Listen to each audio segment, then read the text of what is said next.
Hello everyone, मेरो नाम आवास आचार्य। हामी इलेक्टिभ अन्तर्गतको यो ट्रिप डिस्ट्रिब्युसन मोडलिङको कुरा गर्दैछौँ। ट्रिप डिस्ट्रिब्युसन मोडलिङमा पनि हामी अलिकति बढी चाहिँ न्युमेरिकल ओरिएन्टेड तरिकाले जान्छौँ।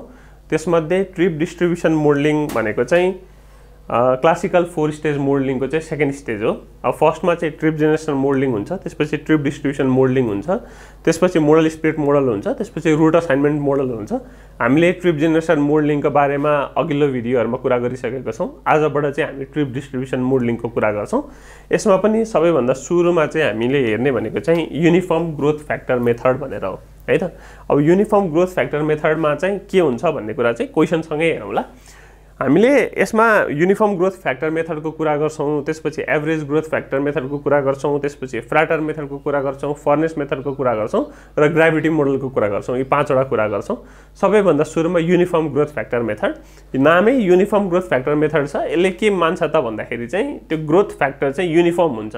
त्यो भनेको जोनहरुसँग डिपेन्डेन्ट अथवा हुँदैन कि टोटलमा एउटा ग्रोथ फ्याक्टर हुन्छ। त्यसैले प्रेजेन्ट ट्रिपलाई मल्टिप्लाई गरिसकेपछि हामीले भविष्यमा हुन सक्ने ट्रिप क्याल्कुलेट गर्न सक्छौं भन्ने चाहिँ यसको एजम्सन हो, है त। ल क्वेशन हेरौँ। अब क्वेशनले के भन्छ भने the base year trip matrix OD matrix is given in adjacent table if the future trip generated in zone 1, 2 and 3 are 360, 1260 and 3120 respectively, calculate design year OD matrix using uniform growth factor method भनेर भन्छ। अब यसले के दिइरहेको छ भन्ने कुरा पहिला हेरौँ, है त। यतापट्टि के छ? ओरिजिन छ, यहाँ के छ? डेस्टिनेसन छ। हामीले जोन 1, जोन 2, जोन 3 भनेर दिएको छ। यतापट्टि जोन 1, जोन 2, जोन 3 भनेर दिएको छ। पहिला अलिकति मैट्रिक्स भन्ने कुरा के हो भन्ने कुरा बुझौँ। अलिकति ट्रिप डिस्ट्रिब्युसनमा सबैभन्दा सुरुमा फन्डामेन्टल त्यही नै हुन्छ। जस्तो यहाँनेर यो 1 1 भनेको चाहिँ के भने जोन 1 देखि जोन 1 जाने ट्रिप संख्या चाहिँ कतिवटा छ? 60 वटा छ।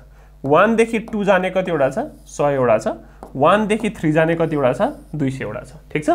यसरी हेर्दाखेरि के देखिन्छ त भन्दाखेरि यो रोमा जति पनि आएको छ नि यो सबै कहाँबाट सुरु भइरहेको छ? 1 बाट सुरु भइरहेको छ। त्यही भएर यसलाई चाहिँ हामीले के मान्न सक्छौं भन्दाखेरि समेसन ओरिजिन अफ आई, कुनै पनि जोनबाट सुरु हुने ओरिजिनको सम हो। अथवा यस्तो कुरालाई चाहिँ हामी के पनि भन्छौं भने प्रोडक्सन भनेर पनि भन्छौं। भनेपछि के बुझ्नु पर्यो भने तपाईहरुले रोको समले जहिले पनि के दिन्छ त भन्दाखेरि प्रोडक्सन भनेर दिन्छ। त्यस्तै गरी हेर्नु त यो कलम मैले हेर्न खोजे भने यो 1 देखि 1 जाने यहाँ छ, 2 देखि 1 जाने यहाँ छ, 3 देखि 1 जाने यहाँ छ, हैन। भनिसकेपछि कलमको समले चाहिँ के दिँदो रहेछ त भन्दाखेरि डेस्टिनेसनको सम दिँदो रहेछ। अथवा यो भनेको चाहिँ हाम्रो लागि के भयो त भन्दा अट्र्याक्सन भयो। किनभने थुप्रै जोनबाट कहाँ जान खोज्दैछन् मान्छे? 1 मै जान खोज्दैछन्। यसरी हेर्दा चाहिँ के थियो? 1 बाट धेरैवटा जोनमा जान खोज्दै थिए। त्यही भएर रोको समले प्रोडक्सन दिन्छ भने कलमको समले के दिन्छ? अट्र्याक्सन दिन्छ भनेर बुझ्नु पर्यो। ठीक छ। र जहिले पनि के गर्दो रहेछ त भन्दाखेरि यो यसरी डायगोनल एलिमेन्ट यसरी हेर्नु हो भने डायगोनल एलिमेन्टले जहिले पनि के दिन्छ त भन्दाखेरि चाहिँ त्यही जोनदेखि त्यही जोनमा जाने संख्या दिन्छ। जस्तो 1 देखि 1 मा जाने, 2 देखि 2 मा जाने, 3 देखि 3 मा जाने। यस्तोलाई हामीले भन्छौं इन्ट्राजोनल ट्रिप्स। त्यो भनेको विदिन जोनमै हुने ट्रिपहरुलाई चाहिँ हामीले त्यसरी राखेको हुन्छौं। त्यो चाहिँ डायगोनल एलिमेन्ट भएर बस्दो रहेछ। ठीक छ। यति कुरा चाहिँ यो मैट्रिक्सको इन्फर्मेसनको बारेमा हामीले भन्न खोजेको मात्र हो, है त। ल अब अगाडि बढौं। यहाँनेरि फेरि हेर्नुहुन्छ भने क्वेशनले चाहिँ के भनेको छ त भन्दाखेरि हो यस्तै ओरिजिन डेस्टिनेसन मैट्रिक्स चाहिँ क्वेशनले दिएको छ कुनै पनि एउटा बेस इयरमा। अब हामीलाई के भनिरहेको छ भन्दाखेरि if the future trip generated in zone 1, 2 and 3 are 360, 1260 and 3120 respectively calculate design year OD matrix using uniform growth factor method. अब हामीले ट्रिप जेनेरेसनमा पढे जस्तै हो। यसमा चाहिँ हामीले ट्रिप जेनेरेसनमा के गरेको थियौं भने फ्युचरमा हुने ट्रिप संख्या भनेको कुनै पनि एउटा फ्याक्टर इन्टु बेस इयरको अथवा करेन्ट इयरको ट्रिप संख्याले मल्टिप्लाई गर्यो भने हुन्छ भनेर भनेको थियौं, है त। अब यहाँनेरि पनि त्यस्तै नै हो। त्यो भनेको फ्युचरमा हुने ट्रिप संख्या भनेको कुनै पनि एउटा फ्याक्टर र अहिले भइरहेको ट्रिपसँग मल्टिप्लाई गर्यो भने मिल्छ भनेर भन्छ। ठीक छ। ल अब हेरौँ है त। त्यसो भए अब अहिलेको ट्रिप चाहिँ कति छ त भन्ने कुरा पहिला निकाल्नु पर्यो, है। पहिला चाहिँ करेन्ट ट्रिप्स भनेर निकाल्नु पर्यो। करेन्ट ट्रिप्स निकाल्नको लागि चाहिँ हामी के गर्छौं भने यो सबै जोड्छौं, है त।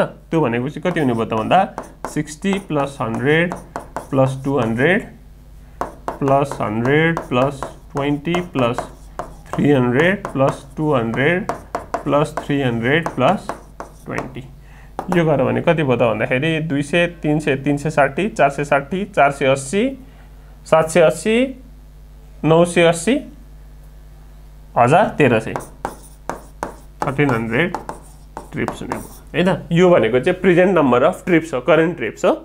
अब त्यस्तै गरी मैले अर्को के निकाल्न सक्छु त भन्दाखेरि मलाई फ्याक्टरको लागि त के बुझ्नु पर्यो भने फ्याक्टर भनेको future trip divided by present trip. यो केसमा अब मैले करेन्ट ट्रिप निकालेँ हैन। अब फ्युचर ट्रिप कति दिइरहेको छ त भनेर हेर्ने हो भने अब फ्युचर ट्रिप हेरौँ जेनेरेटेड कति छ त। जोन 1 मा जेनेरेटेड भएको कति छ, जोन 2 मा जेनेरेट भएको कति छ, जोन 3 मा जेनेरेट भएको कति छ भनेर हेर्नु पर्यो हैन। यो भनेको कति भयो त भन्दा 360 प्लस 1260 प्लस 3120 है त। अब यो क्याल्कुलेट गर्नुभयो भने 4740 ट्रिप्स आउँछ है। यति गरिसकेपछि चाहिँ हामीले फ्युचर नम्बर अफ ट्रिप्स पनि क्याल्कुलेट गर्न सक्यौं। अब future number of trips calculate गर्यौं, करेन्ट ट्रिप्स थाहा छ। यहाँनिर हेर्नु त फ्याक्टर भनेको के हो त भन्दाखेरि future number of trips divided by current trips. आखिरमा कति हुने भयो त 4740 डिभाइडेड बाइ 1300 है।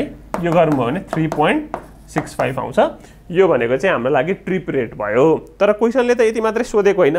क्वेशनले त के सोधेको भन्दाखेरि चाहिँ अब डिजाइन इयरकै ओडी म्याट्रिक्स निकाल्नु पर्यो भनेर सोधेको। डिजाइन इयरकै ओडी म्याट्रिक्स निकाल्ने भनेको चाहिँ के हो त भन्दाखेरि बल्ल हामीले फ्याक्टर निकाल्यौं अथवा ट्रिप रेट यस्तो हुन्छ भनेर निकाल्यौं। अब यही कुराले के गर्नु पर्यो भने इन्डिभिजुअल एलिमेन्टलाई के गरिदिनु पर्यो, मल्टिप्लाई गरिदिनु पर्यो। यही इन्डिभिजुअल एलिमेन्टलाई मल्टिप्लाई गरिसकेपछि हामीले के गर्न सक्छौं त भन्दाखेरि डिजाइन इयरको ट्रिपको संख्या चाहिँ क्याल्कुलेट गर्न सक्छौं र त्यही अनुसारले त्यसको लागि ओडी म्याट्रिक्स पनि हामीले बनाइदिन सक्छौं। क्वेशनले सोधेको यस्तो हो है त। क्वेशनले हामीलाई के सोधेको थियो त भन्दाखेरि दिएको थियो त भन्दा बेस इयरको ओडी म्याट्रिक्स दिएको थियो, बेस इयरको ओडी म्याट्रिक्स दिएको थियो र अर्को इन्फर्मेसन हामीलाई के दिएको थियो त भन्दाखेरि चाहिँ डिजाइन इयरमा हुने 1 2 3 जोनमा हुने चाहिँ ट्रिप जेनेरेसनको संख्या दिएको थियो। अब हामीले के गर्यौं त भन्दाखेरि चाहिँ करेन्ट ट्रिप निकाल्यौं। करेन्ट ट्रिप कसरी आउँछ भने यो ओडी म्याट्रिक्सको सबै एलिमेन्टलाई जोड्दियौं भने के आउँछ, करेन्ट ट्रिप आउँछ। त्यो हामीले क्याल्कुलेट गर्यौं र त्यसपछि के गर्यौं त भन्दाखेरि डिजाइन इयरमा हुने जति पनि ट्रिप जेनेरेटेड भनेर दिएको थियो त्यो सबैलाई जोड्दियौं, त्यो फ्युचर नम्बर अफ ट्रिप्स भयो। यहीँबाट हेर्ने हो भने फ्याक्टर भनेको future trips divide by current trips हुने भयो। 4740 डिभाइड बाइ 1300 गर्दाखेरि 3.65 आउँछ। यही फ्याक्टरले चाहिँ इन्डिभिजुअल एलिमेन्टलाई मल्टिप्लाई गरिदियौं भने हामीले फ्युचरको लागि के निकाल्न सक्ने भयौं, ओडी म्याट्रिक्स निकाल्न सक्ने भयौं। ठीक छ, हामीले क्वेशनले सोधेको कुरा यति नै हो। यो गरिसकेपछि यसरी हामीले क्याल्कुलेट गर्यौं भने 3.65 * 60 अघि भनेकै जस्तो गरेको केही पनि हैन, त्यही हाम्रो लागि फ्याक्टर 3.65 भनेर आएको थियो। यो 3.65 ले इन्डिभिजुअल एलिमेन्टलाई के मात्रै गरेको, मल्टिप्लाई गरेको र त्यही भ्यालु यहाँनेरि हामीले राखेको मात्रै हो। यति गरिसकेपछि चाहिँ क्वेशनले दिएको बेस इयरको ओडी डाटाको आधारमा हामीले के निकाल्न सक्ने भयौं त भन्दाखेरि चाहिँ डिजाइन इयरको ओडी टेबल बनाउन सक्ने भयौं अथवा चाहिँ ओडी म्याट्रिक्स बनाउन सक्ने भयौं। ठीक छ, क्वेशनले सोधेको यति नै हो। युनिफर्म ग्रोथ फ्याक्टर मेथड भनेर जब भन्छ भने के सम्झिनु पर्यो भने एउटै मात्र कमन फ्याक्टर हुन्छ। त्यही कमन फ्याक्टरले के गर्ने हो भने बेस इयरको ओडी म्याट्रिक्समा भएको सम्पूर्ण एलिमेन्टलाई मल्टिप्लाई गरिदिने हो ताकि डिजाइन इयरको चाहिँ ओडी म्याट्रिक्स जेनेरेट गर्न सकियोस् है। Thank you.